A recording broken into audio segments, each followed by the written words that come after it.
members of the Malacanang Press, live from Beijing, China, the President of the Philippines, President Rodrigo Roa Duterte. Good evening, ladies and gentlemen of the press. Are you a mixed crowd there or Philippines only? Okay. So let me just go over the. Okay. Would you like me to make an open statement? Yes. It will be just to say that we would like to thank the People's Republic of China for allowing us to visit the country and to have a wide-ranging bilateral talks regarding shared mutual benefits and other issues that are of importance to the regional peace and security, particularly the Southeast Asia. We have identified broad outlines. There can be no specific agreements at this time, and we would be glad to engage them in every other way we can to enhance the peace of the region. I am ready to answer your questions.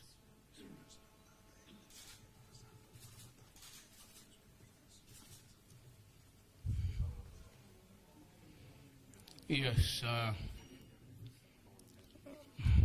Before I have read this short of the talking points about the tropical cyclone Lawin, which should hit our country, make the landfall any hour now. And we have put in place all things necessary to mitigate whatever consequences the cyclone would bring. By that I'm saying that it is really the destructions that we anticipate and the lives that will be lost. I hope there would be none, but just the same, we can expect some sort of a stronger typhoon this year. We are ready for everything. All is in place. The mitigation guys, the local and the national have been alerted, and of course the concomitant storm surges and strong winds and the possible loss of lives. So the Department of Health is there together with the DSWD, and the preparations are made. Medical kits and of course medicines are already in place. It has been deployed since the other day, and we hope for the best. We only pray that we be spared of a destruction such as in the previous past, which brought agony and suffering to our people. But we are ready. Everything has been deployed. All that is needed is really just to wait it out and wait for the proper advice coming from government. Kung susunod lang lahat, we might be able really to expect a lower damage and lesser loss of lives. I am prepared to answer your questions. Yes, Mr. President, first question will come from Sandra Ginaldo, GMA7. Yes, ma'am. Good evening, sir. I'll be asking, sir, about your trip to China. Meron na po bang mga agreements na nabubuo between the two countries as well as yung tinatawag po na business-to-business agreements that are being finalized at the moment? No, it would come tomorrow. What we have, I said, is the agenda on broad outlines. Then we will engage each other in a bilateral talk, which might really be long, and that is the time that we can come up with hard agreements. We just agreed that we would talk about the China Sea, one, and of course the maritime safety, another one. Those two are different altogether, different subject matters. 3, the freedom of navigation, to what point and where, that's another one. So, and of course, the security of the region. We have read the outlines, I said the broader ones. We have reviewed it thoroughly, and during the bilaterals, there would be specific agreements arrived at. I am sure. As there would be disagreements also, which we cannot avoid, but we can maybe dispense it altogether and put it on another day. Kung hindi tayo magkaintindihan. Sir, another reporter will be pursuing that point, sir. But on the economy side, I understand, sir, na yung Mindanao Railway Project po very important po sa inyo. Meron na po bang update kaugnay dyan dito sa pagbisita niyo sa China? Well, we talk of infrastructures. I said on the broader outlines, what would be the infrastructures and in what vicinity would it be applied. Part of it is really the railway, which Mindanao has been craving for ever since, and even in the Luzon Islands. But part of that really is also a critical issue of the traffic in Cebu. Unlike in other places, other provinces, we might not really be so persistent about it. But Cebu has one of the crowdest congestions outside of Manila. Davao is nearing but not so. But in a scale of 1 to 10, if you put Cebu at about 8, Davao is nearing about 6:30. Might as well in that para may visual tayo kung saan tayo pupunta. We'll do it that way. So, ganon. But my opening statement previously was that no country in the world ever progressed or move on faster in development if you do not have the railway. The only problem is Mindanao, what was taken up by the security guys, and which was really correct, was that how about the peace and order? There might be some purposely,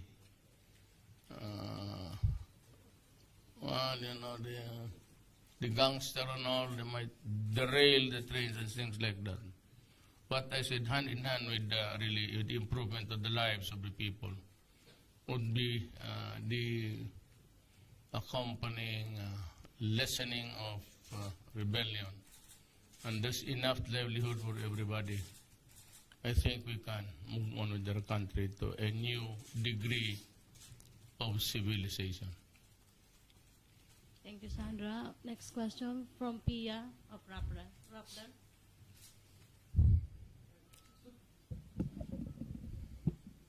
President, good evening. My question has to do with the West Philippine Sea dispute. Mayor, will you be, is joint exploration for oil and gas in the West Philippine Sea something you are planning to bring up or propose to President Xi Jinping during your bilateral talks? No, I do not think that would be right. I have yet to go, it's not, well, of course, the Philippine, in our side, in styles of the America and the Philippines, we follow the executive department, a strong one, and it is the president who declares the national policy, and he takes use of foreign relations. But that is afterwards alone.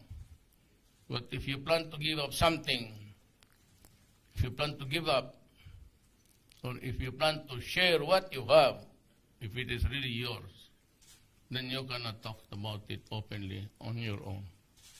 This has to be with the consent of Congress and everybody, every Filipino involved in town. So at this time, I am not empowered to do that.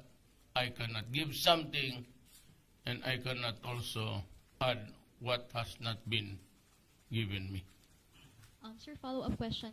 Will you be bringing up naman po the issue of fishing rights in the West Philippine Sea? And what if China gives concessions on this but will give conditions? What will you do, sir? I will mention it in passing. It's very important because it's livelihood. We will not talk hard on who owns what, because that is contested. Insofar as on the side of those who believed in the International Court of Arbitration, we have won. But on the side of China, that is not a verdict that is acceptable to them. So in other words, the reality there now is that there is a contest and a conflict. And if you think that there will be an agreement where we give or take or go into a compromise, that has not been taken up even locally. And you would know because you are from there. There has not been any meeting between the Congress and the Executive Department and even the Supreme Court. Justice Carpio has been talking a lot about it.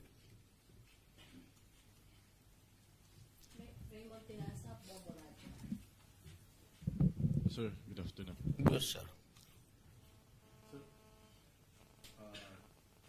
now that we start our formal, bilateral meeting with the Chinese counterparts, are we looking or any plan after what we are trying to start any foreign policy?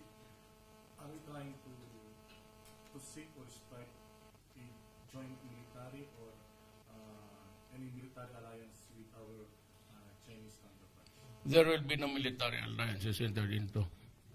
There will be no military alliance is broken. What I'm just saying is that we are not interested in adding fuel to what is already a volatile world. Then I said that there is just no such thing as allowing the missiles there or missiles there. I would not allow it. And I have repeatedly said, anybody who wants to think about, who talked about Third World War, and even a conflict on a regional level, low intensity thing, it would not promote anything. I am not into that. And if you talk about America, Russia, vis-a-vis China, Great Britain, France, Iran, Pakistan, India, there's a conflict going on. It's getting hot. And if you think that if those nuclear bombs will explode at the same time, then we might not be able to board the last plane out of China. Because it will just simply end the world. So what's the point of talking about why should I borrow missiles or ask for nuclear bomb? For what? Those just crazy people who want to pull stuff on a matter of national pride. Sir, last point, with regards to your campaign against drugs, now that we are in China, do we intend to seek a high level of cooperation on to interdict and to resolve this drug menace and crisis in our country? What we should expect really is the appropriate word that China had said. It is supporting our drug war, It does not need any additional firearms. It does not need any cannons or any weapons of human destruction. What we need really is a vigorous law enforcement. And I have said already that they are willing to help us in the matter of the treatment and help in the logistics, in building the rehabilitation centers, for we are pressed at this time of the funds, and have assured us that they will support our stand, even internationally, that we are doing it right. And as I've said, we are. I'd like to remind everybody, we need not repeat the personalities or the persona or the countries, that the Philippines has every right to defend itself as a matter of self-preservation. 4 million scattered all over the country with drugs, and about 6,000 policemen plus 4,000 local government mayors, governors, officials, and the basic political units already taken into the drug scene. We have anarcho-politics. I know it's late in getting into the head of everybody that the portals of the national government have been opened to drug influence. Look at Dilima. You think those officials who testified against her are lying? There's so many NBI agents and all, and her odious character. She's raising the view of womanhood to take away the heat, more than just being afraid of being put into disrepute. The fact is, if those connections are true, she will rot in jail. She will rot in jail. It's no bail.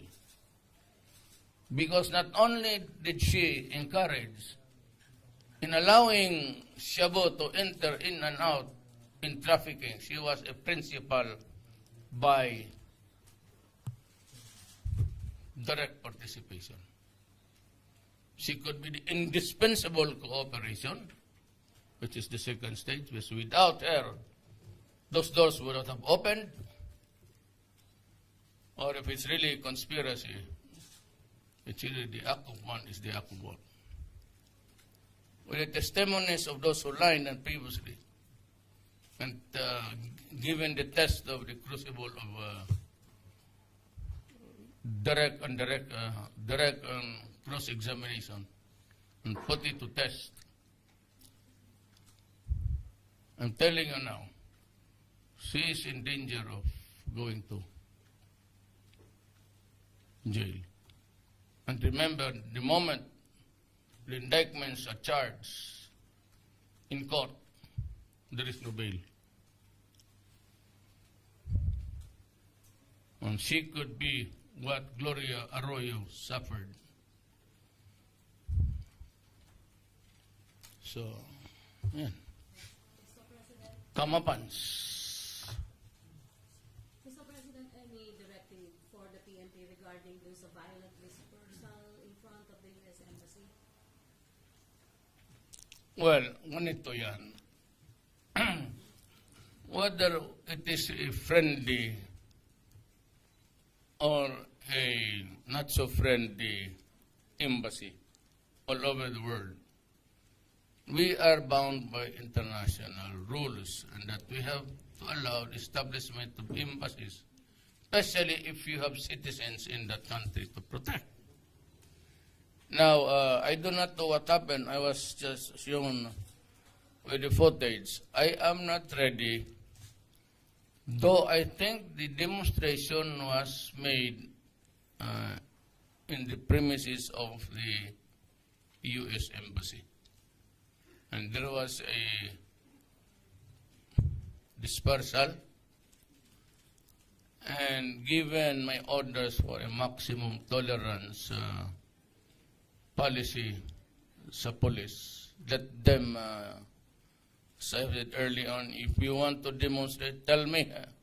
I'll give you a permit for 1 week. Just do not invade the constitutional orders of the right also to use the streets and be safe. I will have to investigate. I will have to make calls tonight. But just to be very sure that I do not commit or I do not stray along other side issues, I'll just wait for the official announcement to make upon my arrival. By that time, I would have completed my assessment, personal, which will be provided by the police and the military. And of course, not only them, but the DILG. So, and I would also want to hear the report of the Executive Secretary, who takes care of our government while we are away here. I'm not going into the blame game. I'm not going into the blame game at the start. But I'd like to know if somebody knows here, bakit sila nag-rally doon sa Amerikano? Anong issue ngayon? Hindi naman, bigas. Ikaw, si Pia. You're always well informed. I think they're against U.S. bases military alliance With the police, they want the military alliances abrogated? Hindi tayo, sumasimangot ka nga eh. Pagka sumasimangot ka, ibig sabihin wala tayong alam lahat. O yung nauna dyan eh. Himay ka. Yan lang. Nagligo ako, nag-toothbrush ako, pabango ako.